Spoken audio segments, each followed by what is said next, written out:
பல திருநங்கைகள், பல ஓரினச் சேர்க்கையாளர்கள் உருவாவதில்லை, உருவாக்கப்படுகிறார்கள். நம்ம அதெல்லாம் உண்மையிலே இந்த இடத்துல பேசியாக வேண்டியது இருக்கு. அதற்காக பேசிட்டு இருக்கிறேன்.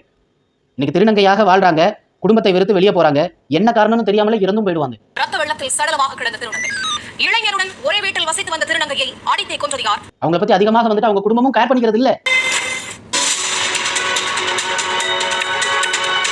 உங்க பிள்ளைங்க நீங்க தான் பார்த்துக்கிட்டு இருக்கணும்.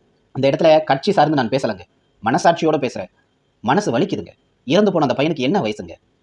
பாலியல் ரீதியான துன்புறுத்தல ஒரு ஆண் கிட்ட இருந்து ஒரு ஆண் தப்புங்க, ரொம்ப வேதனை. அதெல்லாம் நான் வந்துட்டு என்ன சொல்றேன், அந்த பையனுக்கு விருப்பப்பட்டு போயிருந்தா அவனுடைய விருப்பம்னு போயிருக்கலாம். அதுல ஒரு பிரச்சனை வருது, அதனால ஒரு இன்ஃபெக்ஷன் ஆகுது, அது வேற. ஆனா இப்ப அப்படி இல்லையா கதை?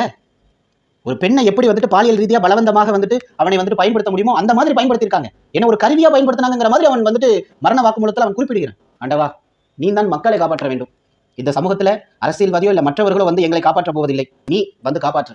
அதை தான் சொல்ல முடியும். வேற என்ன